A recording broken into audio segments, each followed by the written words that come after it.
پہلا پہلو اور زیادہ تر اسی کی طرف توجہ زیادہ ہوئی ہے، وہ ہے قرآن کی فصاحت، بلاغت، ادبیت، اس کی چاشنی۔ ظاہر بات ہے کہ اس کا شعور اور ادراک صرف عربوں کو ہو سکتا ہے، بلکہ میرے خیال میں ناراض نہ ہو اہل عرب تو آج کے عربوں کو بھی نہیں ہو سکتا۔ یہ اسی دور کے عرب، ان کی اپنی جو اس وقت کی زبان تھی، اس زبان میں فصحاء، بلغاء، شعراء، خطباء، ان کو اتنا ذوق تھا کہ وہ باقی پوری دنیا کو کہتے تھے یہ گونگے ہیں، بولنا ہمیں آتا، خطیب ہم ہیں، شاعر ہم ہیں، خطبہ ہم دے سکتے ہیں، شعر ہم کہہ سکتے ہیں، باقی سب تو عجمی ہیں، گونگے ہیں، ان کے اندر نہ فصاحت ہے، نہ بلاغت ہے، نہ ان کے کلام میں چاشنی ہے، نہ اس کے اندر کوئی شکو ہے۔ یہ دعویٰ جنہیں تھا، جب ان کے منہ بند ہو گئے قرآن کو سننے کے بعد کہ اس کلام کا کوئی مقابلہ ممکن نہیں ہے، جو ان کے سبع معلقہ کے شعراء میں سے آخری شاعر وہ ایمان لے آئے، اس کے بعد جب ان سے کہا گیا کہ اب آپ شعر نہیں کہتے، حضرت عمر نے ایک مرتبہ ان سے سوال کیا کیا بات ہے، اب آپ نے شعر کہنے چھوڑ دیے؟ تو ان کا جواب یہ تھا اب بعد القرآن، کیا اب قرآن کے بعد بھی اس کا امکان ہے کہ کوئی شخص اپنی فصاحت اور بلاغت کا کوئی اظہار کرنا چاہے؟ یہ تو فصاحت اور بلاغت کی ایک معراج ہے کہ جس تک کہ اب کسی انسان کی رسائی ممکن نہیں۔ تو فصاحت سکھائیں، قرآن پڑھیں اور اسے بیان کریں۔ آج جان لیجئے سب سے بڑی ضرورت اس بات کی ہے کہ آج کا قرآن پڑھیں۔ آپ حیران ہوں گے کہ یہ کیا کہا اس میں۔ دیکھیے قرآن اترا ہے 1400 برس پہلے، لیکن تا قیام قیامت نوع انسانی کو جتنے مسائل درپیش ہوں گے ان سب کا حل اس میں ہے، البتہ کھودنا پڑے گا، گہرائی میں اترنا ہوگا۔ ایک قرآن کی سطح ہے، اس سطح نہیں، اس کی گہرائیوں کے اندر غوطہ زنی کرو۔ قرآن میں ہو غوطہ زن اے مرد مسلمان، اور آج کا قرآن یعنی آج کی ہدایت جو اللہ نے اس میں رکھی ہوئی ہے، ڈگ اٹ آؤٹ، اس کو نکالو اس کے اندر سے۔ قرآن مجید کی عظمت اور فضیلت کے ضمن میں پہلی حقیقت ہے کہ جسے ہمیں سامنے رکھنا چاہیے، اور اس حقیقت کے ادراک و شعور کے لیے قرآن پر ایمان لازم نہیں ہے، بلکہ یہ وہ بات ہے کہ جس کا اعتراف ہر شخص کرے گا، خواہ وہ قرآن کو اللہ کا کلام مانتا ہو یا نہ مانتا ہو۔ دوسری بات قرآن مجید کی عظمت کے ضمن میں یہ ہے، اور وہ اس پہلو سے پوری دنیا کو ماننی پڑے گی، اور واقعہ یہ ہے کہ جو ان میں اصحاب دانش و بینش ہے وہ مانتے ہیں کہ محمد الرسول اللہ صلی اللہ علیہ وسلم کا تعلق کسی پری ہسٹورک ایرا سے نہیں، حضور کل 1400 برس پہلے کی شخصیت ہیں، تاریخ کا یوں سمجھیے کہ نصف النہار، the very midday of history, کہ کوئی چیز بھی ان کی پردہ اخفاء میں نہیں ہے۔ اور حضور صلی اللہ علیہ وسلم کی یہ بات ہر شخص مانے گا کہ آپ نے تاریخ انسانی کا ایک عظیم ترین انقلاب برپا کیا۔ اس دور میں آپ کے علم میں ہوگا ابھی کچھ 6-7 سال پہلے امریکہ میں ایک کتاب شائع ہوئی دی 100، ڈاکٹر مائیکل ہارٹ اس کے مصنف ہیں۔ مشاہیر عالم کے موضوع پر اس سے پہلے بھی دنیا میں بہت کتابیں لکھی گئیں، بڑے انسان، بڑی شخصیتیں، ان کے چھوٹے چھوٹے لائف سکیچ، لیکن یہ کہ یہ کتاب اس اعتبار سے بڑی یونیک ہے، منفرد ہے کہ انہوں نے 100 افراد کا انتخاب کیا، پوری انسانی تاریخ کی عظیم ترین 100 شخصیتیں، گریڈیشن کی، ان میں ایک درجہ بندی قائم کی۔ یہ 100 تو ہے عظیم ترین پوری نوع انسانی میں، ان میں عظیم ترین کون ہے، پھر نمبر 2 کون ہے، پھر نمبر 3 کون ہے۔ یہی وجہ ہے کہ انہوں نے تاریخی اعتبار سے مرتب نہیں کیا، کرونالوجیکل آرڈر میں نہیں، بلکہ اس ترتیب سے کہ جو عظیم ترین انسان ہے اس کے نزدیک نمبر 1 پر اس کو لائے، پھر نمبر 2 پر جو ان کے بعد ہے۔ اور آپ کے علم میں یہ بات ہوگی کہ وہ ڈاکٹر مائیکل ہارٹ دی 100 میں نمبر 1 پر لائے محمد الرسول اللہ صلی اللہ علیہ وسلم، اور انہوں نے یہ کہا کہ بہت سے لوگ میری اس تصنیف میں نمبر 1 پر محمد کا ذکر دیکھ کر صلی اللہ علیہ وسلم حیران ہوں گے، اس لیے کہ ظاہر ہے وہ مسلمان نہیں ہیں، وہ تو عیسائی ہیں، تاحال بھی عیسائی ہیں۔ انہوں نے کہا کہ اس میں مجھے لازماً I owe an explanation، مجھے اس کی وضاحت کرنی پڑے گی، اور اس کی جو دلیل اس نے دی ہے وہ اس شخص کی ذہانت کی بہت بڑی عکاسی کرنے والی شے ہے۔ کہتے ہیں this is because he is the only person، یہ the only کو انڈرلائن کر دیجئے اپنے ذہن میں، واحد شخصیت ہے پوری نسل انسانی کی، supremely successful in both the religious and the secular fields، کہ زندگی کے یہ 2 خانے جو آج کے انسان نے اپنے ذہن میں قائم کر لیے ہیں، ایک خانے کو وہ کہتے ہیں یہ مذہبی خانہ، یہ انفرادی ہے، عقائد ہیں، عبادات ہیں، کچھ سوشل کسٹمز ہیں، اگر کوئی فوت ہو جائے گا تو کیا کریں گے، اسے دفن کریں گے، جلائیں گے، کیا کریں گے، پیدائش ہے، اسے سیلیبریٹ کس طرح کریں گے، یہ سوشل کسٹمز ہے۔ تو دنیا میں یہ مانا جاتا ہے کہ یہ تو ہے ریلیجس اور پرائیویٹ افیئر ہے زندگی کا، اور ایک ہے سیاست، معیشت، تمدن، قانون، عدالت، سیاسی نظام، معاشی نظام وغیرہ، یہ سیکولر فیلڈ ہے، اس میں کسی مذہب کی بات نہیں ہونی چاہیے، بلکہ یہ کہ جو بھی کسی ملک کے رہنے والوں کی اکثریت کی رائے ہو اس کے مطابق کام چلنا چاہیے. یہ ان کا ذہن ہے، ہمارا نہیں معاذ اللہ. اسلام کے نزدیک انسانی زندگی انڈیویزیبل ہے، ناقابل تقسیم وحدت ہے. یہ ایک آرگینک ہول ہے، حیاتیاتی اکائی ہے جس کو تقسیم نہیں کیا جا سکتا. لیکن جدید ذہن کا تصور یہی ہے. اس تصور کے پس منظر میں دیکھیے کہ جو سب سے بڑی تحسین ہو سکتی تھی اور جو سب سے زیادہ ٹریبیوٹ پیش کرنے کا انداز ہو سکتا تھا وہ شخص نے پیش کر دیا حضور کو، کہ دونوں میدانوں میں بیک وقت انتہائی کامیاب انسان پوری تاریخ میں صرف ایک ہے اور وہ محمد ہے صلی اللہ علیہ وسلم. اس لیے کہ جتنی بڑی شخصیتیں اور نظر آتی ہیں وہ یک رخی ہیں، یا ادھر عظیم ہیں یا ادھر عظیم ہیں. جو ادھر عظمت کی حامل ہیں دین میں، مذہب میں، اخلاق میں، روحانیت میں، جیسے حضرت مسیح خود یا گوتم بدھ، ان کا سیاست میں اس میں کوئی دخل نہیں، کوئی انقلاب برپا نہیں کیا، کوئی نئی حکومت قائم نہیں کی، تو وہاں انہیں زیرو دینا پڑتا ہے. اور اس کے برعکس سکندر اعظم ہے، اٹیلا ہے، چنگیز ہے، ہٹلر کو بھی چاہے تو شامل کر لیں، جس کی فتوحات جو ہے وہ جنگل کی آگ کی طرح پھیلی ہیں. کوئی مشرق سے مغرب تک پہنچ گیا، کوئی مغرب سے مشرق تک چلا آیا. ہٹلر کہاں آپ کو، سکندر اعظم کہاں سے چلا؟ مقدونیہ سے اور دریائے بیاس تک پہنچا ہے، اور ادھر سے چنگیز ادھر سے گیا وہاں تک پہنچا ہے. اٹیلا جو ہے سینٹرل ایشیا سے اور یورپ کے میدانوں تک پہنچا ہے. لیکن مذہب اور اخلاق کے میدان میں انہیں صرف زیرو دینے سے کام نہیں چلتا، کوئی مائنس ویلیو معین کرنی پڑتی. یہ ہے دنیا کی عظیم ترین شخصیتوں کا حال. ایک شخصیت ایسی ہے محمد کی صلی اللہ علیہ وسلم کہ ان کے بارے میں یہ کہنا مشکل ہو جائے گا کہ ان کی زیادہ عظمت جو ہے وہ مذہبی میدان میں ہے یا زیادہ عظمت جو ہے وہ سیاسی اور ملکی میدان میں ہے. ایک نئی تہذیب، ایک نیا تمدن، ایک نیا طرز حکومت، ایک نیا نظام معیشت، ایک نیا سماجی اور معاشرتی نظام، ایک نیا قانون فوجداری، ایک نیا قانون دیوانی، زندگی کے ہر اعتبار سے ایک انقلاب برپا کیا ہے. یہ ہے محمد الرسول اللہ کا وہ کارنامہ جس کو کہ غیر مسلم بھی تسلیم کرنے پر مجبور ہے. چنانچہ شاید آپ نے نام سنا ہو، ہندوستان نے جو بڑے بڑے انقلابی پیدا کیے اس صدی میں، ان میں ایک ایم این رائے، جو کمیونسٹ انٹرنیشنل، جو باسکو میں یوں سمجھیے کہ پوری دنیا میں اشتراکی تحریکوں کو کنٹرول کرنے والا ادارہ، یہ شخص اس کا بہت اہم کارکن رہا ہے، ایم این رائے.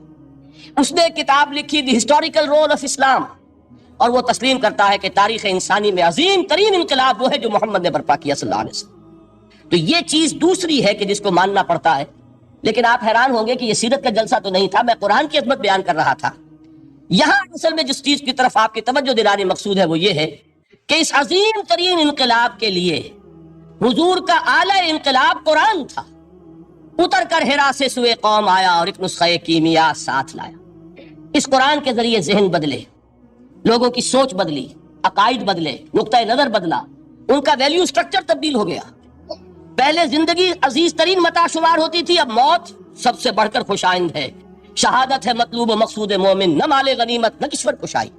یہ انقلاب یہ در حقیقت کس کے ذریعے سے ہوا ہے؟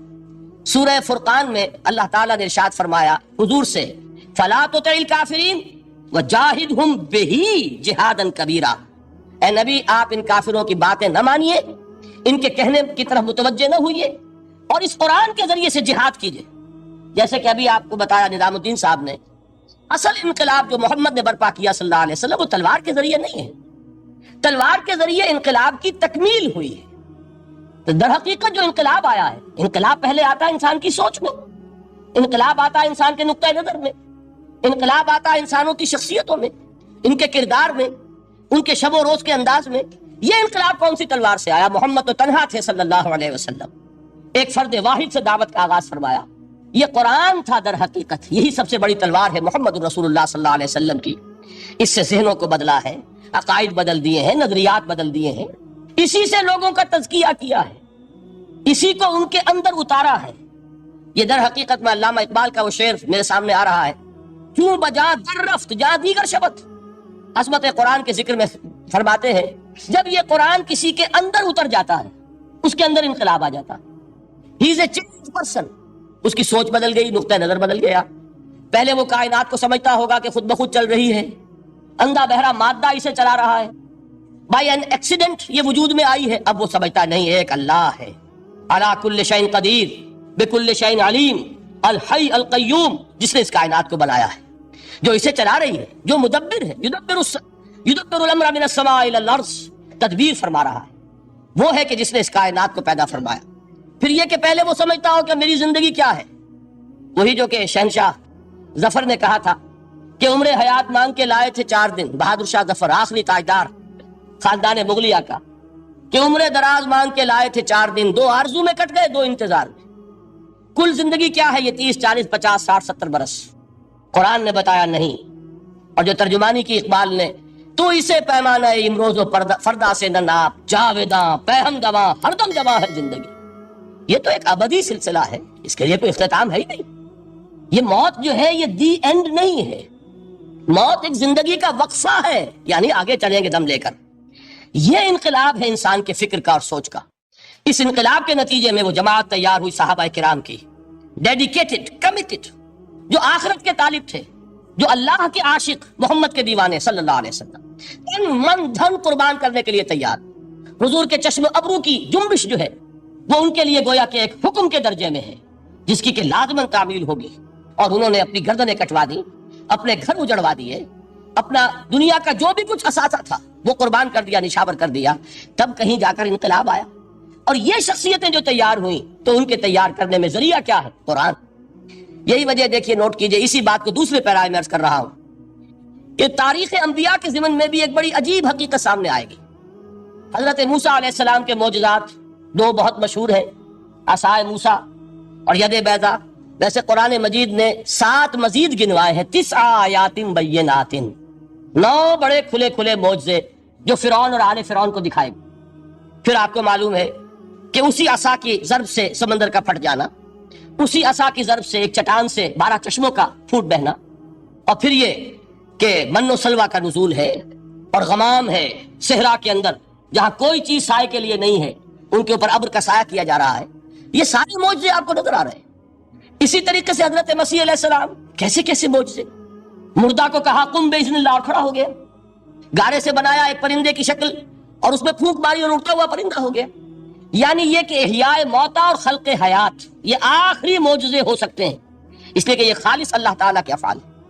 لیکن ذرا اس کانٹیکسٹ میں دیکھیے محمد کا معجزہ کیا ہے صلی اللہ علیہ وسلم۔ قرآن مجید جن لوگوں نے پڑھا ہے اور سمجھ کر پڑھا ہے، ترجموں سے پڑھا ہے، یا ویسے وہ عربی زبان سے واقف ہے، ان کو معلوم ہے کہ قرآن بار بار کہتا ہے محمد کا معجزہ۔ یوں تو بے شمار واقعات ہوں گے، لیکن اصل معجزہ صرف اور صرف قرآن ہے۔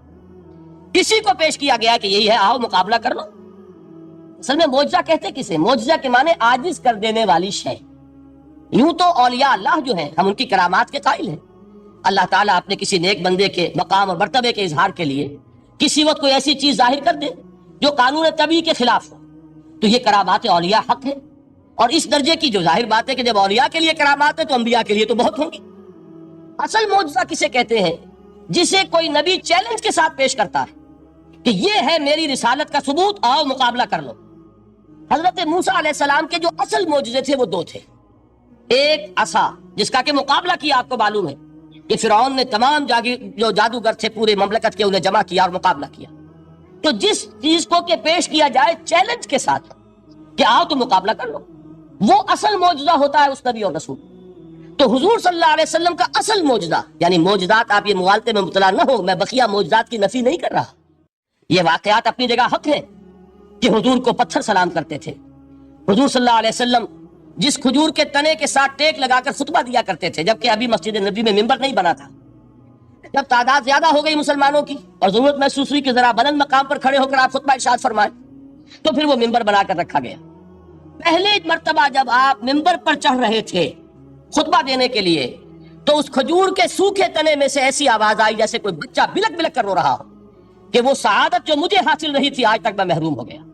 تو یہ انبیاء کا مقام ہے۔ مولانا روم نے اسی لیے کہا ہے کہ فلسفی کو منکر حنانہ است، از حواس انبیاء بیگانہ است۔ فلسفی اور عقلیت پرست انسان وہ تو حنانہ کا انکار کر دے گا، کیسے ممکن ہے سوکھا تنا اور اس کے اندر سے بچے کی طرح بلکنے کی آواز آئے، لیکن یہ اس لیے کہ وہ انبیاء کے خصوصی احوال جو ہیں ان کو جانتے نہیں۔ اس قسم کے خرق عادت واقعات حضور کی زندگی میں بھی بے شمار ہوئے، لیکن حضور کا وہ معجزہ جس میں تحدی کے ساتھ چیلنج کے انداز میں کہا گیا کہ آؤ مقابلہ کر لو، وہ صرف اور صرف قرآن ہے۔ چنانچہ آپ سورہ بنی اسرائیل میں دیکھیں گے قل لئن اجتمعت الانس والجن على ان ياتوا بمثل هذا القران لا ياتون بمثله ولو كان بعضهم لبعض ظهيرا. اے نبی چیلنج کر دیجئے اگر تمام انسان اور تمام جن مل کر یہ چاہیں کہ اس قرآن جیسی کوئی تصنیف کر دیں تو چاہے وہ ایک دوسرے کا کتنی بھی اس میں مدد کریں اور تعاون کریں وہ ہرگز قرآن جیسی کتاب تصنیف نہیں کر سکتے. اس سے آگے بڑھ کر یہ بات کہی گئی اچھا پورا قرآن نہیں لا سکتے اس قرآن کی طرح کی 10 صورتیں ہی تصنیف کر لو. جب اس کا بھی جواب نہیں دیا گیا تو جسے کہتے ہیں برسبیل تنزل اور پنجابی میں کہتا ہے کہ برے کو گھر تک پہنچانا، وہ برے کو گھر تک پہنچانے کے لیے فرمایا ایک صورت ہی بنا لاؤ. یہ سورہ ہود میں اور سورہ یونس میں یہ مضمون آیا اور پھر سورہ بقرہ میں ہجرت کے بعد جو پہلی سورت نازل ہوئی اس میں پھر اس کو دہرا دیا گیا. وَإِن كُنتُمْ فِي رَيْبٍ مِّمَّا نَزَّلْنَا عَلَىٰ عَبْدِنَا فَأْتُوا بِسُورَةٍ مِّن مِّثْلِهِ وَادْعُوا شُهَدَاءَكُم مِّن دُونِ اللَّهِ إِن كُنتُمْ صَادِقِينَ. کہ اگر تمہیں کوئی شک ہے اس کتاب کے بارے میں جو ہم نے نازل فرمائی ہے، شک کیا ہوگا؟ شک اسی بات میں ہوگا کہ شاید یہ محمد کا اپنا کلام ہے صلی اللہ علیہ وسلم یا کوئی اور انسان ہے جو انہیں سکھا پڑھا رہا ہے. اگر تمہیں اس نوعیت کا کوئی شک ہے تو اس جیسی ایک صورت بنا لاؤ. فاتو بسورۃ من مثلہ. اور نوٹ کیجئے گا سورۃ العصر بھی صورت ہے، سورۃ الکوثر بھی صورت ہے. 3 آیات بھی اگر ایسی تم تصنیف کر کے لے آؤ تب تو تمہیں کچھ شک کرنے کا حق حاصل ہوگا. اور اگر نہیں کر سکتے تو جان لو فَإِن لَمْ تَفْعَلُوا وَلَن تَفْعَلُوا. پھر اگر تم ایسا نہ کر سکو اور ہرگز نہیں کر سکو گے، ذرا چیلنج کا انداز دیکھیے کہ ہرگز نہیں کر سکو گے. فَاتَّقُوا النَّارَ الَّتِي وَقُودُهَا النَّاسُ وَالْحِجَارَةُ. ڈرو اس آگ سے جس کا ایندھن بنیں گے انسان اور پتھر. اب اس بات کو سمجھیے کہ تاریخی حقیقت ہے یہ جس کا کوئی کافر انکار نہیں کر سکتا کہ وہ کوئی شخص اس چیلنج کو قبول کرنے کی جرات نہیں کر سکا. اگر جھوٹ موٹ کو بھی کوئی کھڑا ہو جاتا اور کہتا کہ ٹھیک ہے میں نے یہ ایک صورت بنائی ہے اور میرا دعویٰ یہ ہے کہ یہ قرآن جیسی ہے تو ایک کنٹروورسی تو پیدا ہو جاتی نا. کچھ لوگ چاہے کہتے کہ نہیں یہ قرآن کے سطح کی نہیں ہے لیکن یہ کہ اس کا دعویٰ تو ہو جاتا. لیکن تاریخ یہ بتا رہی ہے کہ سرے سے کسی شخص نے اس کی جرات نہیں کی. اس درجے وہ قرآن سے مرعوب ہوئے تو حضور کا سب سے بڑا معجزہ جو آج تک زندہ ہے، اس کو ذہن میں رکھیے. میں نے جو حضرت موسیٰ حضرت عیسیٰ کے معجزات گنوائے ہیں وہ در حقیقت ان کی اپنی ذات کے ساتھ تھے. ید بیضا موسیٰ کے ساتھ تھا، عصا معجزہ اس وقت تھا جب موسیٰ کے ہاتھ میں تھا. اس کے بعد کئی سو برس تک وہ صندوق سکینہ جو ہے تابوت سکینہ اس میں وہ عصا رکھا رہا لیکن اب وہ معجزہ نہیں تھا، وہ سوکھی لکڑی تھی، اس کے سوا کچھ نہیں. تو تمام انبیاء اور رسول کے معجزے ختم ہو گئے، وہ ان کی ذات کے ساتھ تھے. محمد رسول اللہ کی رسالت دائمی ہے تا قیام قیامت، لہذا معجزہ بھی آپ کا دائمی ہے، وہ معجزہ آج بھی موجود ہے. البتہ میں ادھر ضرور توجہ دلاؤں گا کہ قرآن مجید کے اعجاز کے 3 پہلو ہیں. پہلا پہلو اور زیادہ تر اسی کی طرف توجہ زیادہ ہوئی ہے وہ ہے قرآن کی فصاحت، بلاغت، ادبیت، اس کی چاشنی.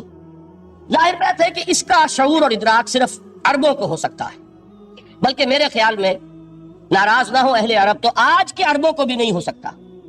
یہ اسی دور کے عرب، ان کی اپنی جو اس وقت کی زبان تھی، اس زبان میں فصحاء، بلغاء، شعراء، خطباء، ان کو اتنا زوم تھا کہ وہ باقی پوری دنیا کو کہتے تھے یہ گونگے ہیں، بولنا ہم آتا، خطیب ہم ہیں، شاعر ہم ہیں، خطبہ ہم دے سکتے ہیں، شعر ہم کہہ سکتے ہیں، باقی سب تو عجمی ہیں، گونگے ہیں. ان کے اندر نہ فصاحت ہے، نہ بلاغت ہے، نہ ان کے کلام میں چاشنی ہے، نہ اس کے اندر کوئی شکو ہے.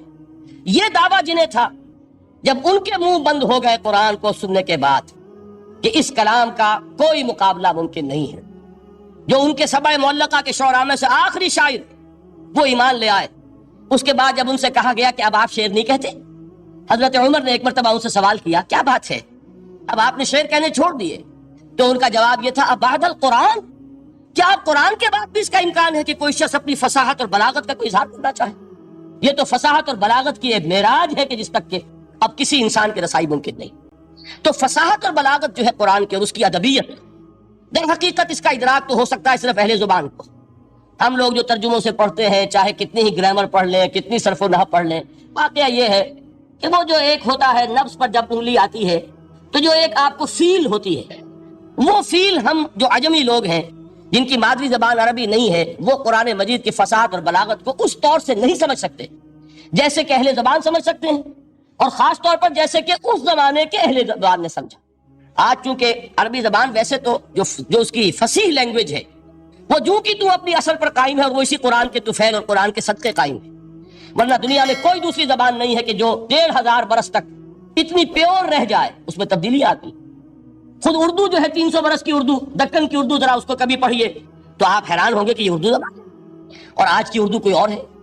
یہ صرف 200-250 برس کے اندر یہ انقلاب اردو میں ہو چکا ہے۔ عربی زبان 1500 برس سے وہ قائم ہے اپنے اسی جگہ پر، اور وہ صرف قرآن کا اعجاز اور قرآن کا صدقہ ہے۔ لیکن باقی جو اصل میں بولی جانے والی زبانیں ہیں وہ بہت بدل چکی ہیں۔ لہذا تمام اہل عرب کے لیے بھی اب قرآن کے اس پہلو کو صحیح طور پر سمجھنا ممکن نہیں۔ قرآن کی جو اعجاز کے 2 پہلو ہیں وہ ہے در حقیقت جو میری اور آپ کی توجہ کے خاص طور پر در حقیقت حقدار ہیں، اور ہمیں ان کی طرف توجہ کرنی چاہیے۔ بدقسمتی سے اس کی طرف عام طور پر علماء نے توجہ نہیں کی، اس کی صرف ادبیت ہی کا چرچا ہوتا ہے۔ اصل میں قرآن مجید علم انسانی کی معراج، فکر، فلسفہ، حکمت، قرآن کی ابدی حکمت، قرآن کا ابدی فلسفہ، قرآن انسانی مسائل کا جو حل دیتا ہے۔ قرآن نے سوشل سائنسز میں جس طریقے سے رہنمائی کی ہے، یہ 2 پہلو ہیں اس کے اعجاز کے، جس کی کہ آج ہمیں ضرورت ہے کہ ہم اس کا شعور اور ادراک حاصل کریں۔ اس کے ضمن میں میں خاص طور پر علامہ اقبال کا نام لینا چاہتا ہوں۔ میرے نزدیک اس دور میں قرآن مجید کے اس اعجاز اور اس کے ایک معجزہ ہونے کے لیے سب سے بڑی دلیل علامہ اقبال کی شخصیت ہے۔ وجہ کیا ہے کہ علامہ اقبال علماء کے طبقے میں سے نہیں تھے۔ ظاہر بات ہے کہ جن کا پورا جو ہے، جن کی زندگی گزرتی ہو قال اللہ قال الرسول میں، ان کے دلوں میں عظمت قرآن کی، ان کے دلوں میں حضور کی محبت، یہ تو سمجھیے کہ ہونی ہی چاہیے۔ ان کے شب و روز اسی میں گزرتے ہیں۔ لیکن یہ کہ ایک ایسا شخص جس کی تعلیم ہے کالجوں کی، یونیورسٹیوں کی، جس نے مشرق اور مغرب کے فلسفے کھنگال ڈالے، وہ شخص، اور وہ بھی اس دور میں جبکہ ہم پر مغرب سے مروبیت بہت شدید تھی۔ آج تو وہ مروبیت بہت کم ہو چکی ہے۔ آج تو ہمارا عام نوجوان جو ہے وہ آنکھوں میں آنکھیں ڈال کر بات کرتا ہے، اس میں خود اعتمادی ہے۔ ہمارا بھی اپنا ایک معاشی نظام ہے، ہمارا اپنا ایک سیاسی نظام ہے، ہمارا ایک اپنا سماجی نظام ہے، ہماری اپنی سوشل ویلیوز ہیں۔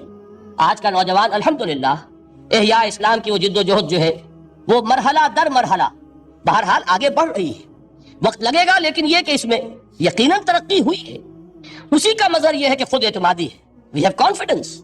ہم جانتے ہیں کہ اسلام ایک دین ہے، مکمل دین ہے، اس کے پاس زندگی کے تمام مسائل کا حل ہے۔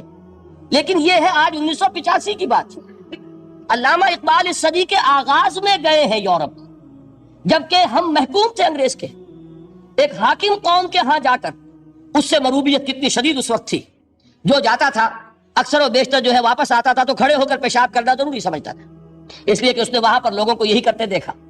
ان کا لباس، ان کی وضاقت، ان کی تہذیب، ان کا تمدن، ہر طرح سے ان کے گن گاتا ہوا، ان کے لیے وہ بہت قصیدے جو ہے تعریف کے کہتا ہوا آتا تھا۔ لیکن ایک علامہ اقبال کی شخصیت وہ ہے کہ وہ یہ خود کہتے ہیں کہ میں اس آگ میں ڈالا گیا ہوں مثل خلیل، مغربی تہذیب کے اس الاؤ میں مجھے اس طرح ڈالا اللہ نے جیسے کہ حضرت ابراہیم کو آگ میں ڈلوایا۔ میں اس تہذیب کے اس الاؤ کے اندر سے ہو کر آ رہا ہوں، اور میں نے یہ دیکھ لیا ہے کہ یہ تہذیب کھوکھلی ہے، اس کے اندر کوئی پائیداری نہیں ہے، نظر کو خیرہ کرتی ہے تب چمک تہذیب حاضر کی، یہ صناعی مگر جھوٹے نگوں کی ریزہ کاری ہے، اور دیار مغرب کے رہنے والوں خدا کی بستی دکان نہیں ہے، چرا جسے تم سمجھ رہے ہو وہ اب ذرے کا معیار ہوگا، تمہاری تہذیب اپنے خنجر سے آپ ہی خودکشی کرے گی، جو شاخ نازک پہ آشیانہ بنے گا ناپائیدار ہوگا۔ اب آپ اندازہ کیجئے وہ شخص جو بنیادی طور پر فلسفی ہے، فلسفے کا طالب علم، وہ جرمنی اور انگلستان میں جا کر فلسفے کھنگالنے کے بعد اسے اگر تسکین حاصل ہوئی، اس کے جو علم کی پیاس تھی اگر اسے سیری حاصل ہوئی تو صرف قرآن کے ذریعے سے، نہ کہیں جہاں میں اما ملی، جو اما ملی تو کہاں ملی میرے جرم خانہ خراب کو تیرے عفو بندہ نواز میں۔ یہ وہ شخص ہے، آخری زندگی میں ان کا کام صرف ایک رہ گیا تھا، قرآن کی تلاوت۔ بڑے بڑے فلسفی ملنے آتے تھے علامہ اقبال سے ملنے، وہ سمجھتے تھے بڑی لائبریری ہوگی، جیسے بڑے وکیل اس کی لائبریری آپ کو معلوم ہے کتنی جلدیں رکھی ہوگی، خوبصورت جلدیں بنی ہوئی، ایسے ہی کوئی بڑا فلسفی، بڑا پروفیسر، اس کی سٹڈی، اس کی کتابیں بڑی مرغوب کن ہونی چاہیے۔ لیکن علامہ اقبال کے ہاں سب کتابیں اٹھوا دی تھی انہوں نے، صرف ایک کتاب رہ گئی، اور سید نذیر نیازی کا نام آپ نے سنا ہوگا۔ انہوں نے جب یہ گواہی دی ہے، یہ واقعہ شاید آپ کے علم میں نہ آیا ہو، یہ بہت اہم واقعہ ہے۔ وہ یہ لکھتے ہیں کہ میں نے ایک مرتبہ علامہ سے پوچھا کہ کچھ لوگ اعتراض کرتے ہیں یا یہ خیال ظاہر کرتے ہیں کہ آپ نے اپنا فلسفہ خودی نیٹشے سے لیا ہے، کوئی کہتا فلاں سے لیا ہے، کوئی کہتا فلاں سے لیا ہے، کچھ آپ خود بتا سکیں گے کہ آپ کے فلسفہ خودی کی سورس کیا ہے؟ تو علامہ نے کہا کہ اچھا کل فلاں وقت آ جانا تو میں تمہیں لکھوا دوں گا، ڈکٹیٹ کرا دوں گا۔ تو سید نذیر نیازی کہتے ہیں کہ میں بہت خوش ہوا کہ یہ سعادت میرے حصے میں آ رہی ہے کہ علامہ اقبال خود مجھے تحریر کرائیں گے کہ میرے فلسفے کی سورس کیا ہے، میں نے کہاں سے اخذ کیا ہے۔ دوسرے روز وہ گئے، حاضر ہوئے، بڑے ہی ارمانوں کے ساتھ پینسل اور کاپی لے کر بیٹھے۔ علامہ نے فرمایا ذرا قرآن مجید نکال لاؤ۔ وہ قرآن مجید لائے، حیران ہوئے، یہ فلسفے کا سورس مجھے ڈکٹیٹ کرانے چلے تھے، یہ قرآن مجید کہہ رہے۔ کہا کہ ذرا سورۃ الحشر اس کا آخری رکوع، وَلَا تَكُونُوا كَالَّذِينَ نَسُوا اللَّهَ فَأَنسَاهُمْ أَنفُسَهُمْ أُولَٰئِكَ هُمُ الْفَاسِقُونَ۔ اے لوگوں، ان لوگوں کے مانند نہ ہو جانا جنہوں نے اللہ کو بھلا دیا تو اللہ نے انہیں اپنی خودی سے غافل کر دیا، اپنے آپ سے بیگانہ بنا دیا، یہی ہیں لوگ جو فاسق ہیں۔ علامہ نے کہا میرے فلسفے کی سورس یہ ہے، یہ میں آپ کو بتانا چاہتا ہوں۔ اس معنی میں کہتا ہوں کہ اس دور میں علامہ اقبال کی شخصیت کو میں اعجاز قرآن کا سب سے بڑا مظہر سمجھتا ہوں۔ ایک شخص 20ویں صدی عیسوی کی شخصیت، اور پھر یہ کہ وہ کہیں مسجد اور کسی مدرسے کے ماحول میں پلا بڑھا نہیں ہے، بلکہ اسکولوں اور کالجوں میں اور یونیورسٹیوں میں، اور صرف ہندوستان میں نہیں، انگلستان اور جرمنی کی یونیورسٹیوں میں رہا، جس نے اپنا لوہا منوایا ہے۔ وہ شخص اگر یہ کہتا ہے کہ میرے لیے فکر کی بنیاد، میرے فلسفے کی سورس، میری تمام سوچ کی رہنمائی جو ہے وہ اس کتاب نے کی ہے، تو معلوم ہوا کہ واقعتاً یہ قرآن مجید آج بھی معجزہ ہے۔ یہ بات تو ہوئی فلسفے اور فکر کے اعتبار سے۔ دوسرا پہلو جو اپلائیڈ پہلو ہے، اس دور کے اعتبار سے وہ اہم تر ہو گیا ہے۔ انسان کے لیے جو پیچیدہ تمدنی مسائل ہیں، سیاسی مسائل کو کیسے حل کیا جائے، معاشی مسائل کا حل کیسے ہو، سماج میں توازن کیسے ہو، مرد اور عورت کے درمیان توازن کیسے ہو، ہوتا کیا ہے، یا عورت بھیڑ بکری کی طرح کی ملکیت بن جاتی ہے۔ ہمارے ہاں اردو میں جو اس کا محاورہ ہے کہ جوتی کی نوک، یہ اس کی حیثیت ہو جائے گی، یا دوسری طرف عورت کلوپیٹرا بن کر قوموں کی قسمتوں سے کھیلے گی۔ دنیا میں یہ دو انتہائیں ہوئی ہیں، کہاں نقطۂ عدل کہاں ہے، کیسے بیلنس جو ہے اسٹرائک کیا جائے، مردوں کے حقوق اور فرائض اور خواتین کے حقوق اور فرائض، اس میں صحیح ترین ایکویشن ہے کیا؟ اسی طریقے سے فرد اور اجتماع، فرد اور ریاست، یا تو یہ کہ انسان کی انفرادی آزادی اتنی جا رہی ہے، مادر پدر آزاد، جس کا مظہر یہ ہے کہ آج انگلستان میں 2 مرد بھی میاں اور بیوی کی حیثیت سے رہ سکتے ہیں، قانون تسلیم کرے گا ہسبینڈ اینڈ وائف، ان کو وہی حقوق حاصل ہوں، یہ ہے وہ آزادی۔ اور یا پھر یہ ہے کہ جو روس میں ہے یا دوسرے ممالک میں ہے کہ آزادی بالکل ختم، اور معلوم ہوا کہ ایک ٹوٹلیٹیرین سوسائٹی، مستبدانہ نظام، ان کے درمیان نقطۂ عدل کہاں ہے؟ اسی طرح سرمایہ اور محنت، اگر ذرا سا سرمایہ کو چھوٹ ملتی ہے وہ مزدور کا خون چوستا ہے اور اس کا حق اس کو نہیں دیتا۔ اقبال نے بہت خوبصورت انداز میں کہا ہے کہ خواجہ از خون رگے مزدور سازد لال ناب، از جفائے دہ خدایا کشت دہ کا نا خراب، انقلاب انقلاب انقلاب۔ ایک طرف سرمایہ دار ہے جو مزدور کی رگوں میں سے خون نچوڑ کر سرخ شراب کا پیمانہ لے کر بیٹھا ہوا ہے، وہ در حقیقت مزدور کا خون ہے جو پی رہا ہے۔ ایک طرف وہ زمیندار اور جاگیردار ہے جو کاشتکار کا خون جو ہے چوس رہا ہے۔ تو یہ یا تو یہ انتہا ہے، اور یا یہ ہے کہ اگر ذرا آپ مزدور کو یا اس کارکن کو تھوڑا تحفظ دیجئے تو وہ کام نہیں کرتا۔ ہمارے ہاں پچھلے دور میں یہی ہوا تھا، میں یہ برملا کہتا ہوں، آج بھی آپ کے سامنے کہہ رہا ہوں کہ بھٹو نے واقعہ یہ بہت بڑا کارنامہ سر انجام دیا تھا۔ اس نے مزدور کو ایک سیلف ریسپیکٹ دی تھی، کاشتکار کو اپنی عزت کا احساس دیا تھا کہ میں بھی انسان، میرے بھی حقوق ہیں، لیکن نتیجہ اس کا نیگیٹو نکلا، مزدور نے کام کرنا چھوڑ دیا، معیشت کی گاڑی ختم ہو گئی۔ وہ چیز کہ جو متوازن ہو، جس میں مزدور کو اس کا حق مل رہا ہو اور پسینہ خشک ہونے سے پہلے اس کی جائز مزدوری اس کو مل گئی ہو، جس میں کہ انسان کسی سرمایہ دار کی رعیت بن کر نہ رہ جائے۔ دوسری طرف یہ کہ سرمایہ کے لیے بھی جو اس کا صحیح ہے کہ اس کو انسینٹیو ملے، وہ میدان میں آئے، اس کے اندر رسک لینے کے جو ہے وہ صلاحیت پیدا ہو۔ ان دونوں چیزوں کو کیسے متوازن کیا جائے؟ واقعہ یہ ہے کہ یہ ہے وہ پیچیدہ مسائل جن کا حل قرآن میں ہے۔ ہماری قسمتی کیا ہے کہ ہم نے خود ان چیزوں کے لیے دوسروں کے سامنے جھولی پساری ہوئی، ہم دوسروں سے بھیک مانگ رہے ہیں۔ ہمارا حال کیا ہوا تھا اس صدی کے شروع میں؟ مصطفیٰ کمال پاشا نے جب ترکی میں اسلام کے آئلی قوانین بھی منسوخ کیے، نوٹ کیجئے اس کو، یہ اسی صدی کے وہ صدمے ہیں جو ہم نے اٹھائے ہوئے ہیں۔ اور گاہے گاہے بادشاہ یہ قصہ پاری نہ رہا، دادا خواہی داشتن گر داغ ہائے سی نہ رہا۔ اس صدی میں کیا نہیں ہوا؟ عربوں کی ریوولٹ ترکوں کے خلاف، ان کے پیٹھ میں جو خنجر گھونپا، اور ایک انگریز، ایک کرنل لارنس کی وہ ساری شرارت، اس کے نتیجے میں ایک عظیم مملکت عثمانیہ، سلطنت عثمانیہ، دی گریٹ آٹومان امپائر، اس کے چیتڑے اڑ گئے، اور اس کے بعد وعدے کیے تھے عربوں سے کہ ہم تمہیں حکومت دیں گے، ہوا کیا کہ ان کے چھوٹے چھوٹے ٹکڑے کیے اور تقسیم کر لیے، مغربی سامراج کا دور شروع ہو گیا۔ اس کا ایک رد عمل مصطفیٰ کمال پر اس درجے شدید ہوا، اس نے ہر چیز جس کا تعلق عربوں سے تھا اس کو ختم کر دیا، ملک بدر کر دیا، عربی میں اذان نہیں ہوگی، عربی میں نماز نہیں پڑھی جائے گی، اور اسی کے ضمن میں یہاں تک گیا کہ فیملی لاز بھی، رومن لاز جو ہے وہ نافذ کیے۔ تو یورپ کے اخبارات نے اس وقت یہ طنز کیا تھا مسلمانوں پر، یہ مسلمان عجیب قوم ہے، کہتے یہ ہے کہ ہمارے پاس دنیا کا بہترین ضابطہ ہے، بہترین قانون ہے، ہمارے قانون سے بہتر کسی کا قانون نہیں، اور حال یہ ہے کہ فیملی لاز کے لیے بھی یہ ہم سے بھیک مانگ رہے ہیں، ہم سے وہ قوانین لے کر اپنے ہاں نافذ کر رہے ہیں۔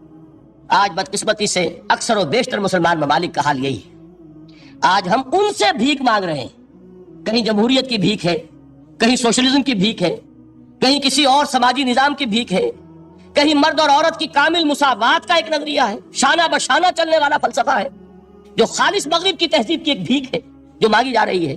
کاش کہ آج قرآن کے اس اصل اعجاز کی طرف، جو اس کا اصل معجزہ اس دور کے لیے، میں نے عرض کیا کہ اعجاز قرآنی کا وہ معجزہ کہ وہ فصاحت اور بلاغت کی معراج ہے، وہ یا تو اپریشیٹ کر سکتے ہیں اہل عرب، اور اہل عرب میں سے بھی حقیقت میں وہ جو قدیم جاہلی شاعری کے جاننے والے ہیں جو بہت کم رہ گئے اب، وہ جان سکتے ہیں کہ جب قرآن نازل ہوا تو کیوں زبانیں گنگ ہو گئی تھیں، کیوں کوئی ایک شخص جھوٹ موٹ کو بھی مدعی بن کر نہیں آ سکا کہ یہ میں نے قرآن کی جیسی ایک کتاب یا قرآن جیسی ایک سورت یا قرآن کی طرح کے چند جملے میں نے موضوع کر دیے ہیں۔